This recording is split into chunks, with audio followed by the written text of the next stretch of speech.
कहीं पे कोई कॉन्स्टिट्यूशनल पद नहीं है, कोई पोजीशन नहीं है। लेकिन ये जैसे आज के टाइम में होता है ना, व्हाट्सएप ग्रुप बनाया हुआ है, जैसे अपन ने एक ग्रुप बनाया हुआ है, मैसेज करना है, सबको एक साथ पहुंच गया। ऐसे ही हाउस के जो मेंबर्स होते हैं उनको इंफॉर्मेशन पहुंचाने के लिए, उनको बुलाने के लिए जो एक पर्सन डेडिकेट करते हैं उसे बोलते हैं विप। ठीक है, ये होता है विप। तो देखो, leader of the house and leader of the opposition, कहने वाली बात ये कि लीडर ऑफ द हाउस या हो या फिर अपोजिशन हो, विप जो यूज करते हो किसके लिए यूज करेंगे, तो पहले तो हम लोग समझते हैं कि इसका मतलब इस विप का क्या जिक्र कॉन्स्टिट्यूशन में हो रखा है, यानी कॉन्स्टिट्यूशन के अकॉर्डिंग ऐसा कुछ स्टेटस है। The leader of the house and the leader of the opposition are not mentioned in the Indian constitution. तो पहली बात तो ये देखो कि leader of the house, house का कोई लीडर होगा या फिर कोई ऑपोजिशन का लीडर होगा, ये वाली बातें भी इंडियन कॉन्स्टिट्यूशन में मेंशन नहीं है। और विप भी मेंशन नहीं है ना, विप का भी कोई जिक्र नहीं है। लेकिन तब भी हम लोग क्या करते हैं, इनको फॉलो करते हैं, या फिर इनको हम बनाते हैं अपने इंडियन कॉन्स्टिट्यूशन के अंदर, मतलब इंडियन पार्लियामेंट में। जैसे लीडर ऑफ द हाउस कौन है, एक तरीके से प्राइम मिनिस्टर होता है। लीडर ऑफ द अपोजिशन होता है अपोजिशन पार्टी का, जैसे अभी शायद खड़गे साहब है ना, कांग्रेस पार्टी के। तो however they are recognised in the rules of the house and parliamentary status, है ना, रेस्पेक्टिवली। इसका मतलब क्या होता है कि हमने इसको हाउस के रूल के तहत बनाया है। हाउस मतलब लोकसभा ने खुद ने ही डिसाइड कर लिया कि यार हमको एक बंदा बनाना चाहिए जिसको हाउस का लीडर बोला जाना चाहिए, और एक होना चाहिए लीडर ऑफ द ऑपोजिशन।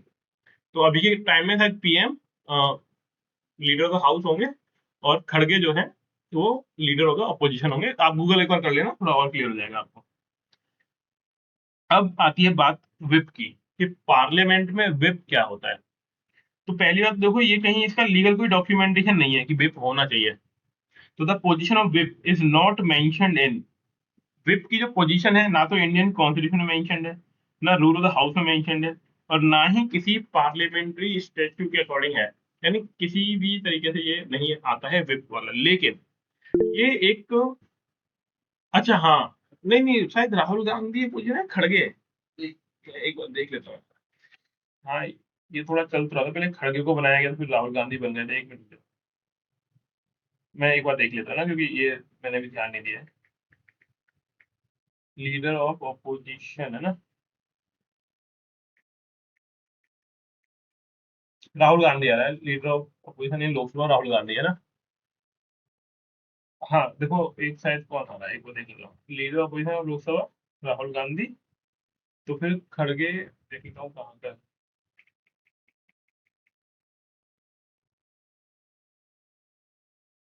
अच्छा, राज्यसभा के हैं, ठीक है ना।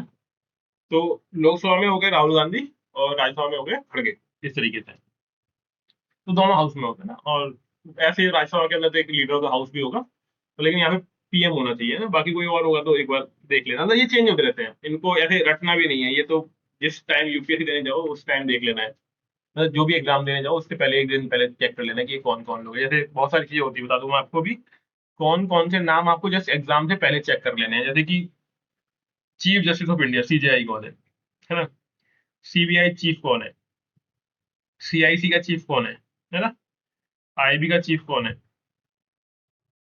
और हमारा election commission of India ECI, इसका चीफ कौन है, मतलब अध्यक्ष कौन है, वो भी आपको ध्यान रखना है ना। और यही बात अगर आपको स्टेट के एग्जाम देने हैं तो स्टेट के एग्जाम में इनको याद कर लेना है।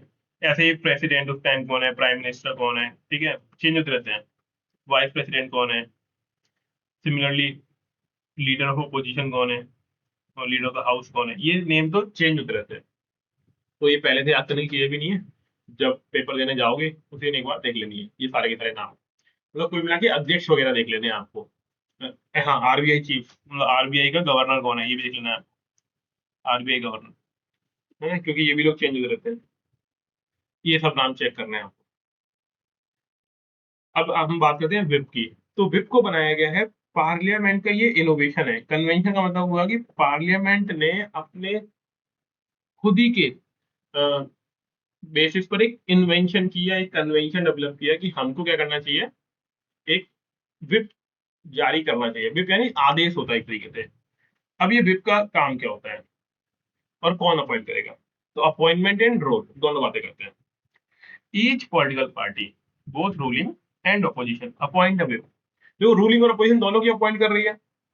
रूलिंग पार्टी तो इसलिए अपॉइंट करती है कि जब भी उन्हें कोई बिल पास करवाना है तो सबको मैसेज करवाना होता है कि भाई सब लोग आना, वोटिंग करने का टाइम आएगा, वोट करना। तो रूलिंग पार्टी की जरूरी है। ऑपोजिशन क्यों करती है? ऑपोजिशन बोलती है कि देखो आज ये बिल पास करवाएंगे, अपन को रोकना है तो तुम सब भी आना, जिससे हम वोटिंग वोटिंग में थोड़ा सा कॉम्पिटिशन दे पाए उन लोगों को। तो दोनों में ही पार्टी के लोग यानी जितने भी ऑपोजिशन पार्टी के लोग हैं वो भी, और रूलिंग वाले हैं वो भी, अपनी अपनी तरीके से कोशिश करते हैं कि जब भी कोई बड़ा बिल या कुछ बड़े डिसीजंस लिए जाने हैं हाउस के अंदर, तो वो सभी को आदेश दे दें कि भाई सब लोग आओ, जिससे वोटिंग वोटिंग ठीक तरीके से हो पाए। अब इसमें होगा क्या, he act as assistant floor leader, एक तरीके से सहायक है ये। सहायक क्या है? इसका काम मेन कुल मिला के ये है कि अटेंडेंस को मॉनिटर करना कि सभी लोग आए कि नहीं आए। तो लिखा हुआ भी है ensure the attendance of party member in large number, कि पार्टी के सभी मेंबर पहुंचे कि नहीं पहुंचे, है ना। सिक्योर पार्टी मेंबर सपोर्ट और opposition on a specific issue, किसी भी इशू पे सपोर्ट करना है तो वही सभी लोग सपोर्ट करेंगे, अपोज करना है तो सभी लोग अपोज करेंगे। अब ऐसा नहीं है कि मान लो कांग्रेस पार्टी अभी अपोजिशन में है तो सपोज कर लो कि 50 मेंबर है, अब मान लीजिए जिस दिन वोटिंग करवानी थी उस दिन 30 लोग ही आए, हम 20 लोग absent हो गए, और इन 30 में से भी 10 अलग वोट कर रहे हैं, 20 अलग वोट कर रहे हैं, तो ऐसा नहीं होना चाहिए। तो विप जो होता है वो पहले ही अनाउंस कर देता है, पहले ही बता देता है लोगों को कि हमें इसको अपोज करना है, सपोर्ट करना है, सब लोगों को आना है, ये सब कुछ। पार्टी के मेंबर का बिहेवियर ठीक है कि नहीं है, टूटने वाले तो नहीं है, दूसरे में तो नहीं मिल जाएंगे, ये सब कुछ देखने का काम इसी का होता है। तो लिखा हुआ है regulates and monitor the behaviour of party members in the parliament, party के मेंबर्स का बिहेवियर पार्लियामेंट में चेक करता है। अथॉरिटी एंड डिसिप्लिन, क्या पावर है इसके पास? देखो, party members are expected to follow the whips directives, party members से ये उम्मीद की जाती है कि वो विप को फॉलो करें। विप जो भी निर्देश देता है, जो भी आदेश देता है विप, उसकी बात को फॉलो करा जाए। फेलियर टू कंप्लाई में लीड अ डिसिप्लिनरी एक्शन, अगर विप ने कोई आदेश जारी किया हुआ है और पार्टी के मेंबर नहीं मानते हैं तो उनके अगेंस्ट अनुशासनात्मक कार्यवाही हो सकती है, जिसे बोलते हैं डिसिप्लिनरी एक्शन हो सकता है। ये है विप का काम कुल मिला के।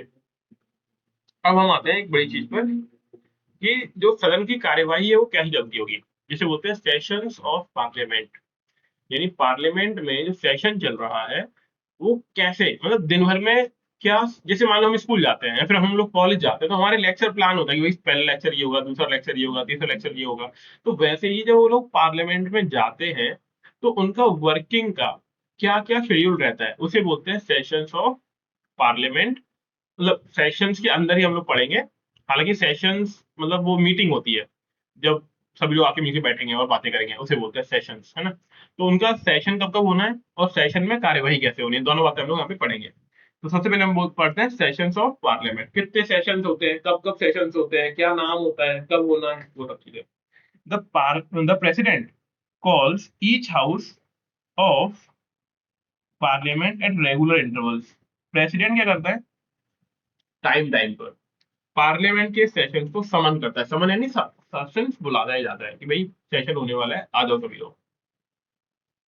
अगली बात, कब कब बुलाएंगे ये लोग, तो बोला गया है, रूल ये है, the maximum gap between two sessions can not exceed 6 months, कि दो सेशंस के बीच में 6 महीने गैप नहीं होना चाहिए, 6 महीने से ज्यादा गैप नहीं होना चाहिए। तो हमारी कंट्री में होता है 3 सेशंस, कितने होते हैं, 3। जो 12 महीने हैं, 3 सेशन करा दिए, यानी 4 4 महीने के अंदर में सेशन हो जाएंगे। तो कभी भी ऐसा होगा ही नहीं कि 6 महीने तो सेशन ना हो, तो ये कंडीशन फुलफिल हो जाती है। तो आपको ध्यान रखना है, दो सेशंस के बीच में 6 मंथ से ज्यादा का गैप नहीं होना चाहिए, 6 मंथ से ज्यादा का गैप नहीं होना चाहिए दो सेशंस के बीच में। This ensures that parliament meets at least twice a year, और क्योंकि बोला गया है 6 महीने से ज्यादा गैप नहीं होना चाहिए, तो एक साल में पार्लियामेंट कम से कम 2 बार तो मिलनी ही चाहिए। लेकिन हमारी कंट्री में 3 सेशंस होते हैं annually. The type of sessions, there are usually 3 sessions held annually, 3 sessions होते हैं एनुअली हमारी कंट्री के अंदर। पहला है बजट सेशन, कब होगा ये, फरवरी और मई के बीच में, फरवरी टू मई। जैसे आपको मालूम है 1 फरवरी को हमारा बजट आता है, उसी को बोलते हैं बजट सेशन। फिर है monsoon session July to September, monsoon session July to September. फिर है winter session November to December. तो तीन हो गए, budget session, monsoon session, winter session. तो बजट वाला हो गया फरवरी में, मॉनसून यानी जब बारिश आती है तब जुलाई वाले महीने में, विंटर वाला सर्दियों में नवंबर दिसंबर में। Definition of a session, session क्या होता है उसकी डेफिनेशन समझते हैं। A session begins with the first meet sitting of a house and end with its prorogation or resolution in case of the Lok Sabha। तो पहली मीटिंग के साथ ही सेशन स्टार्ट हो जाता है, और एंड कब होता है, जब डिसॉल्व करते हैं लोकसभा को, या फिर उसको स्थगन मतलब अंतिम मीटिंग हो गई, प्रोरोगेशन बोलते हैं उसको, तब हमारा सेशन खत्म हो जाता है। During a session house meets Delhi, sorry Delhi at, मतलब दिल्ली में मिलता है, दिल्ली के वजह दिल्ली में ही है house, conduct legislative and other businesses. तो वो सामान्य काम करते हैं जो कि उनका डिसाइडेड होता है। रिसेस पीरियड मतलब the period between prorogation and the start of the next session is called recess. Recess का मीनिंग क्या होता है, जैसे मान लीजिए मई में सेशन खत्म हो गया, कौन सा वाला, बजट वाला। अब मई के बाद जुलाई में जब स्टार्ट होगा, तो ये जो टाइम है बीच वाला उसे बोलते हैं रिसेस। क्या बोलेंगे इसको, रिसेस पीरियड।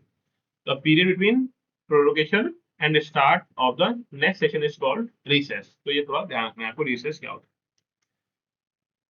अब थोड़ा सा समझेंगे हम कि एडजर्नमेंट क्या होता है। एडजर्नमेंट जो है हम लोग सेशन में करते हैं, तो उसका मीनिंग क्या होता है।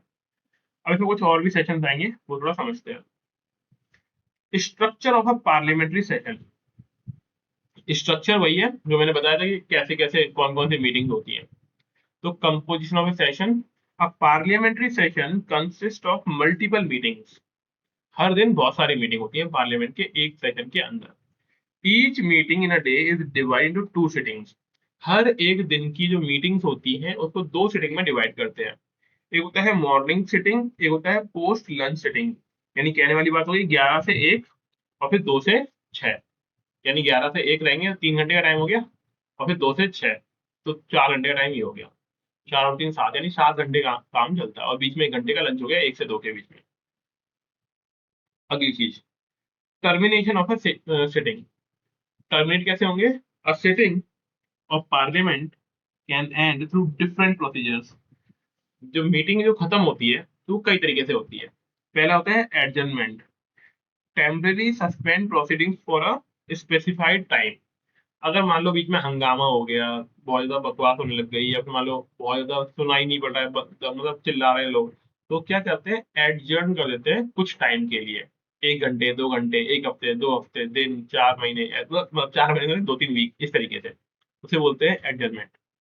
दूसरा होता है adjournment sine die. Sine die adjournment का मीनिंग होता है end a session indefinitely without setting a date for resumption. जब सेशन को अनिश्चित काल के लिए स्थगित कर दिया जाए, जब सेशन को अनिश्चित काल, तो वो अनिश्चित काल का मतलब ही होता है कि डेट डिसाइड नहीं करी गई है कि दोबारा कब मिलेंगे, तो उसे बोलते हैं एडजर्नमेंट साइन डाई। देन है प्रोरोगेशन। ये एक ऑफिशियल तरीका है कि सेशन हमारा एंड हो गया, officially terminate a session of parliament. तो adjournment, adjournment sine die, prorogation, इनका मीनिंग समझ गए हम लोग। अब समझो डिजोल्यूशन। डिजोल्यूशन का मतलब क्या होता है, जब लोकसभा भंग हो जाती है, लोकसभा भंग होगी, दोबारा इलेक्शन होंगे, तो उसे बोलता है डिजोल्यूशन। और ये लोकसभा के लिए होता है सिर्फ, डिजोल्यूशन सिर्फ और सिर्फ लोकसभा, क्योंकि राज्यसभा तो परमानेंट हाउस है, तो राज्यसभा डिजोल्व होगा ही नहीं। तो parliamentary sorry sorry permanently end its tenure leading to a new election. Permanently end कर दिया जाता है टेन्योर को, और फिर होते हैं नए इलेक्शन, तो इसे बोलेंगे डिजोल्यूशन। और दोबारा समझ लो एक बार, एडजर्नमेंट कुछ टाइम के लिए, 1 हफ्ते 2 हफ्ते के लिए, अगर दिन 4-5 मिनट, मतलब 4-5 मिनट, 10 मिनट, 1 घंटे 2 घंटे के लिए अगर एडजर्न किया, रोका गया है, स्थगन किया गया है, तो हो गया एडजर्नमेंट। दूसरा है एडजर्नमेंट साइन डाई, अनिश्चित काल के लिए सस्पेंड कर दिया है, बाद में फिर डेट दी जाती है कि इस दिन अपन लोग मिलेंगे। प्रोरोगेशन ऑफिशियली टर्मिनेशन होता है कि ये सेशन पूरा हुआ, जैसे मॉनसून सेशन है तो पूरा हो गया, बोले अब ठीक है अब मिलेंगे अगली बार, है ना। समर सेशन है, विंटर सेशन के अंदर जो भी उनका होता होगा, ठीक है। कौन सा वाला, मैं बता देता हूँ आपको, ये जो मॉनसून सीजन, ठीक है ना, मॉनसून वाला, मॉनसून को ही समर बोलते हैं करिए, ठीक है। और फिर अगली बार विंटर में मिलेंगे इस तरीके से। तीनों हो गए। अब थोड़ा इसको डिटेल में और पढ़ लेते हैं। डिजोल्यूशन आप जान ही रहे हो, भंग कर दिया गया, दोबारा इलेक्शन होंगे। एडजमेंट साइन डाई, ये टर्म क्या है ना, SINEDIE क्या होता है, कैसे मतलब मान लेंगे। तो पहले तो ये बाहर का शब्द है, हम लोगों ने कॉपी मारा हुआ है, तो इसलिए इसको बोलते हैं adjournment sign die.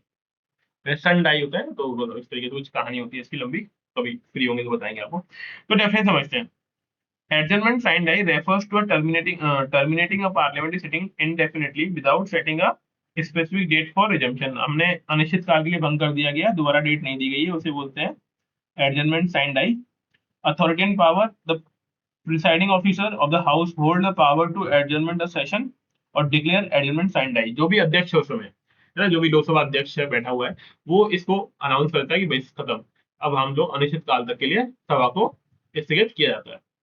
The presiding officer can also recall the house before the scheduled date or reassembly or after an adjournment signed die। और प्रिसाइडिंग ऑफिसर यानी अध्यक्ष, सभापति, सभापति या अध्यक्ष ही है वो जो दोबारा अनाउंस कर सकता है हाउस को टाइम से पहले या टाइम पर, बोलेंगे आओ दोबारा बात करते हैं ना, चाहे भले ही उन्होंने एडजर्नमेंट किया हुआ है तब भी वो दोबारा बुला सकते हैं, यानी पूरी पावर स्पीकर के पास होती है लोकसभा के अंदर। दूसरा है प्रोरोगेशन, क्या होता है, तो adjournment sine die and prorogation, तो डिक्लेरेशन बाई प्रिसाइडिंग ऑफिसर, इसको भी कौन अनाउंस करता है, प्रिसाइडिंग ऑफिसर, जो भी उस टाइम अध्यक्ष है। द स्पीकर, लोकसभा के अंदर स्पीकर अनाउंस करेगा, तो चेयरमैन राज्यसभा के अंदर। Declare the house adjourn sine die once the session business is completed, जब उनका काम पूरा हो जाएगा तो ये लोग अनाउंस करते हैं कि आपका सब हमारी मीटिंग खत्म हुई, अब मॉनसून सेशन में मिलेंगे, या फिर अगर मॉनसून में कंप्लीट हुआ है तो विंटर सेशन में मिलेंगे, इस तरीके से। Prorogation by the president. After adjournment signed die, the president issue a notification within a few days to prorogue the session। जब एक बार अनिश्चित काल के लिए सदन को बंद कर दिया जाता है, स्थगित कर दिया जाता है, तो उसके बाद प्रेसिडेंट ऑर्डर डिक्लेयर करता है कि अब हम इसको प्रोरोग कर रहे हैं, यानी ऑफिशियली खत्म कर रहे हैं सेशन को। The president also has the authority to prorogue the house while it is still in session. और प्रेसिडेंट के पास ये पावर भी होती है कि जब सेशन चल रहा हो तब भी वो उसको खत्म कर सकता है ना, सदन को चलते हुए भी स्थगित कर सकता है, ये भी पावर होती है।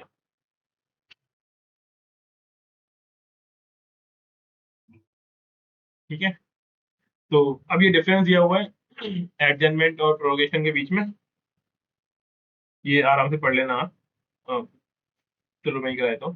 देखो एडजर्नमेंट में क्या होता है, it only terminate a sitting and not a session of the house. Adjournment session को एंड नहीं करता है, जबकि प्रोरोगेशन क्या करता है, it not only terminate a sitting but also session of the house, session को भी ये टर्मिनेट खत्म कर देता है। It is done by presiding officer of the house, लेकिन प्रोरोगेशन होता है प्रेसिडेंट ऑफ इंडिया के थ्रू, प्रोरोगेशन होगा प्रेसिडेंट ऑफ इंडिया के थ्रू। अब अगली चीज होती है कि अगर कोई हाउस में बिल विल चल रहा है तो क्या होगा, तो देखो अगर एडजर्नमेंट हुआ है तो इससे कोई फर्क नहीं पड़ता, बिल विल बाद में रिज्यूम हो जाएंगे दोबारा से, दोबारा उन पे काम चलेगा। लेकिन अगर प्रोरोग कर दिया गया है ना, अगर प्रोरोग कर दिया गया है तो ध्यान रखना वो बिल जो अभी तक हाउस में आए नहीं है वो खत्म हो जाते हैं। लेकिन अगर कोई बिल आया हुआ है जो कि राज्यसभा में पास हो गया है ना, वो चलता रहेगा ना, लोकसभा तो खत्म हो गई लेकिन राज्यसभा वाला चलता रहता है। लेकिन अगर दोनों में खत्म हो गया है तो बात अलग है। तो देखो सुन लो, it also does not affect the bill और any other business pending before the house. However all pending notices left on prorogation and fresh notice have to be given for the next session। In Britain, prorogation bring to an end all bills or any other business pending before the house। Britain में तो ये होता है कि सब कुछ खत्म, लेकिन हमारे यहाँ पे ये होता है कि बिल वगैरह खत्म नहीं होंगे, लेकिन अ, जो कोई मतलब कुछ चल रहा होगा, नोटिस वोटिस दिया हुआ होगा ना, left on prorogation other than those introducing bill. Introducing का मतलब ये समझ लो कि ऐसा बिल जो कहीं भी मतलब लाया गया है तो वो तो खत्म, लेकिन अगर किसी एक हाउस में आ गया है, सपोज कर लो कि एक बिल बनाया गया, पार्लियामेंट के दोनों हाउस में लाया गया था लेकिन लोकसभा से पास नहीं हुआ, राज्यसभा से पास हो गया, तो उस पर बात कर ली जाएगी। ठीक है, ऐसा कुछ होता है इसके अंदर, हालांकि यहाँ पे क्लियर नहीं लिखा हुआ है, लेकिन आप ध्यान रखो कि राज्यसभा से पास हो गया उसको भी रखा जाएगा, क्योंकि लोकसभा नहीं चलती तो लोकसभा में वो दोबारा स्टार्ट कर सकते हैं अपन लोग उसको। अब आते हैं डिजोल्यूशन पे। तो डिजोल्यूशन ऑफ लोकसभा, लैप्स। तो लैप्स जो होता है ना वो लोकसभा होता है, क्योंकि लोकसभा क्या है, परमानेंट हाउस नहीं है। जबकि राज्यसभा लैप्स नहीं होता है क्योंकि वो परमानेंट हाउस है। तो वही लिखा हुआ है, Rajya Sabha is a permanent house and can not be dissolve. ये डिसॉल्व नहीं होता है क्योंकि ये परमानेंट हाउस है। Lok Sabha is subject to dissolution which end the existence of the current house. और इससे क्या होता है, करंट हाउस जो करंट मेंबर है वो खत्म, a new house is form through general election, और दोबारा इलेक्शन होंगे फिर नया हाउस बनेगा। Dissolution occurs in two way. Dissolution दो तरीके से होता है। पहला तो है ऑटोमेटिक। ऑटोमेटिक कब, जो 5 साल पूरे हो गए तो अपने आप ही खत्म, है ना। ये बढ़ सकता है अगर कंट्री में लगी हुई है इमरजेंसी। तो लिखा हुआ है automatic dissolution when the 5 year tenure completed और an extend term during a national emergency. अगर नेशनल इमरजेंसी लगी हुई थी, टाइम बढ़ा देगा तो उसके बाद वो खत्म हो जाएगा। इसके अलावा प्रेसिडेंशियल डिसोल्यूशन भी होता है। The president has the authority to dissolve the Lok Sabha at any time dissolve कर सकता है लोकसभा को president. This decision once made is final और इरिवर्सिबल। इसका मतलब ये होता है कि ये डिसीजन एक बार ले लिया गया तो फिर ये रिवर्स नहीं होगा, फिर डिसॉल्व होता ही होता है।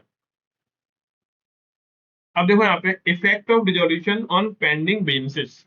अगेन वही चीज है, जब डिसॉल्व हो गया कोई सेशन तो क्या होगा, all pending bills, motions, resolutions, notice, petition, other business in Lok Sabha and its committee lapse. क्योंकि सरकार गिर चुकी है तो सब कुछ खत्म। To continue discussion these bills must be reintroduced in the newly formed Lok Sabha. और दोबारा से लाने के लिए लोकसभा में जब नई बनेगी तब किया जाएगा, है ना। थोड़ा आंधी वगैरह आ गई है, अगर बीच में डिस्कनेक्ट हो जाए ना तो समझ लेना कि अब अगली कल ही करेंगे ना। थोड़ा यहाँ पे दिल्ली में स्टार्ट हुई है आंधी वगैरह। ठीक है, तो कंटिन्यू डिस्कशन नहीं होगा, जब तभी होगा जब दोबारा लेके आया जाएगा इसको लोकसभा के अंदर। However, some pending assurance under the Committee on Government Assurance do not lapse। हालांकि कुछ काम जो किसी कमेटी के पास है, जो कमेटी गवर्नमेंट की है ना, हाउस की नहीं है, तो वो बातें यहाँ पे हो सकती हैं। अब बातें करते हैं लैप्सिंग ऑफ बिल्स। कौन कौन से बिल बचेंगे और चले जाएंगे। Bill pending in Lok Sabha lapse whether originally introduce there or transmitted from Rajya Sabha. अगर कोई बिल यहाँ पे पेंडिंग था तब भी खत्म, और राज्यसभा से आएगा तब भी खत्म। Bill pass by Lok Sabha but pending in Rajya Sabha lapse. Lok Sabha ने पास कर दिया था बट राज्यसभा पेंडिंग पड़ा हुआ खत्म हो गया। Bill under disagreement between both house do not lapse if the president has notified a joint sitting before dissolution. अगर लोकसभा से पास हो गया या फिर राज्यसभा से पास हो गया, लेकिन वो उसके लिए बोला गया कि नहीं भैया सहमति नहीं बन रही है, इससे बुलाएंगे मीटिंग, ज्वाइंट हाउस की मीटिंग बुलाई जाएगी, और प्रेसिडेंट ने इसको अप्रूव किया हुआ है कि ठीक है ज्वाइंट मीटिंग बुला लेते हैं, तो वो वाली बिल यहाँ पे डिसॉल्व नहीं हो, मतलब वो वाली बिल लेफ्ट नहीं होगी। जब भी नई लोकसभा बनेगी तब बात कर ली जाएगी उस पर। अगला है bill pending in Rajya Sabha but not introduce in Lok Sabha should सभा डू नॉट लैप्स। जो अभी राज्यसभा में आया हुआ है लोकसभा में नहीं आया वो भी लैप्स नहीं होता है, क्योंकि ये लोकसभा तो बाद की बात है, पहले राज्यसभा में पेंडिंग है तो वहां पे वो करवा लेंगे pass. Bill pass by both houses but awaiting the president assent do not lapse. दोनों हाउस से पास हो गया और प्रेसिडेंट के पास गया हुआ है तो वो भी लैप्स नहीं होगा। Bill pass by both houses but return by the president for reconsideration do not lapse. इसलिए प्रेसिडेंट ने वापस लौटाया हुआ है इसको बिल को रिकंसिडरेशन के लिए, वो भी लैप्स नहीं होता है। तो ये थोड़ा पढ़ लेना कि कौन कौन से बिल लैप्स हो जाते हैं, कौन कौन से नहीं। कुल मिला के लोकसभा से जुड़ी हुई चीजें खत्म हो जाएंगी जो लोकसभा से कनेक्टेड है, बाकी सब कुछ चलता रहेगा। अगला होता है कोरम। कोरम मतलब वही चीज होती है कि 10% लोग होने चाहिए, मेंबर कितने होने चाहिए, 10%, इसे बोलते हैं कोरम। तो quorum refer the minimum number of members required to present in the house to conduct official business. जो भी ऑफिशियल बिजनेस है चलता रहे उसके 10% लोग होने चाहिए। Quorum requirement, it must be 1/10 the total number including the presiding officer. Presiding officer जो भी अध्यक्ष है तो उतने लोग होने चाहिए 10%। लोकसभा के लिए नंबर है 55, क्योंकि 545 होता है ना, तो इसको बोला गया 55। ठीक है, तो 55 मेंबर लोकसभा के लिए, 25 मेंबर राज्यसभा के लिए। अगर कोरम पूरा नहीं है तो क्या होगा, if quorum is not met during a session the presiding officer must, क्या करेगा presiding officer, adjourn the house, house को स्थगित कर देगा, suspend the meeting until the required members are present, तब तक जब तक कि मेंबर पूरे ना हो जाए तब तक के लिए मीटिंग को रोक दिया जाता है। ठीक है, तो ये कोरम हो गया। इतने करते हैं वोटिंग इन द हाउस। करेंगे हम, क्योंकि वोटिंग इन द हाउस थोड़ा लंबा रहेगा कि वोटिंग वोटिंग कैसे वैसे होती है और कैसे बिल पास होते हैं। ठीक है, तो समझ में आया इतना? थोड़ा थोड़ा पढ़ा रहे हैं, इसकी पीडीएफ दी हुई है ना, यस ये सर, पीडीएफ दी हुई है ना आई थिंक। यस सर दी हाँ, हुई तो है। ये पढ़ते रहना आप, है ना, जितना थोड़ा थोड़ा पढ़ा रहे हैं लेकिन अपने एंड से पूरा पूरा पढ़ते रहो, रिवीजन होता रहेगा, फिर जो यहाँ पे रिपीट कर देंगे और एक बार रिवीजन हो जाएगा, तो इस तरीके से पढ़ते रहो आप लोग, है ना। ठीक है, देन गुड नाइट, और बच के रहना भाई, आंधी तूफान तेज आ रहा है थोड़ा सा आजकल। Good night. हाँ, कर देते हैं दोबारा सेंड, है ना, कर देंगे।